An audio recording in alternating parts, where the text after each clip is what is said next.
billahi minash shaitanir rajim. Bismillahir rahmanir rahim. Let me recite the holy verses of Quran first. Bismillahir rahmanir rahim. Summa kasat qulubakum min ba'di zalika fahiya kal hijarati aw ashaddu kaswa. Honorable Mr. President, respected teachers, and my dear fellows, the honor of reciting these verses of Surah Al-Baqarah was attained, in which the Lord of Glory informs us about the children of Israel. What happened after they witnessed countless miracles of Moses alayhi salam and received innumerable blessings? It was declared, then your hearts became hardened. So after that, they were like stones or even harder. And indeed, there are stones from which river gush forth, and there are some that split open water flows on them, and there are some that fall down from the fear of Allah, and Allah is not unaware what you do. Allahu Akbar. After the divine command of Almighty, let us now listen a blessed hadith of Holy Prophet, peace be upon him, which I am reading from Sahih Bukhari.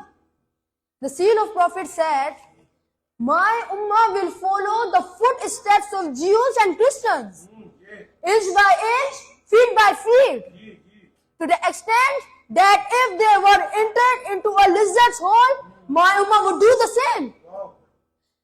Allahu Akbar. Did you hear, dear listeners? How truthful this statement is. The Lord has warned us in Quran about the Jews whose hearts had hardened even more than a stone. And today, our condition is no different. Our hearts too have become harder, rather they have become as black as a stone lying at the depth of the ocean, where the darkness is so terrifying, even a soul devouring, which would shudder. And beyond that, our blood has turned white. So white that we have witnessed countless people drenched in blood right before our eyes. We have seen innumerable children often. Just before a few days, in this very city of Peshawar, which we call the city of flower, how many innocent souls were massacred in army public school attack? How many were killed in Peshawar Kuchar Azadar Mosque? 72 namazis were bathed in blood.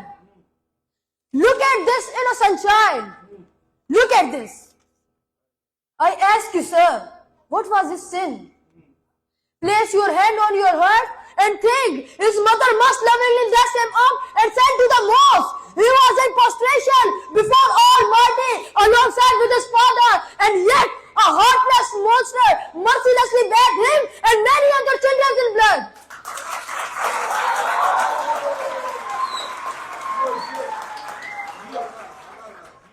Look at this 6-month-old innocent child. The poor soul, unaware of the world cruelty, was traveling home to Parachinar. Along the way, ruthless wolves shot him right in the face, and then killing him and his mother and 52 other passengers. And then chanting Nara Takbir. They looted their vehicles. How? Chanting Takbir. What they are trying to the world? That Islam, God forbid, is the religion of mothers.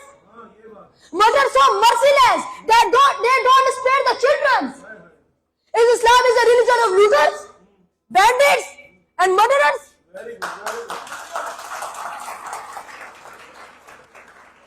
But tell me, Your Honor, did it make any difference to us and our city or our country, our inhabitants? They remain lost in their celebration, too busy with their parties. I am sure, sir, this would put even Jews to shame. There are people, those are wandering around, searching for the sight of the slaughtered children. I ask you, sir, did any of us request to Allah to be born into a particular sect or religion? Remember, my dear audience, if the neighborhood burning and you think fire will leave you, you are a biggest fool indeed. So beware of the future, my dear fellows. and reject all the hate spreaders and false mullahs who are dividing the people into sects, and get united for the progress and prosperity of the country. As Hazrat Ali alayhi salam said, be peaceful with people, you will be safe. So let's rise, my dear fellows, and say, no walls divine, no chain restrain. Together we rise, endure the pain. For unity is a golden thread that weave all hearts, where peace is spread. Thank you. Very good.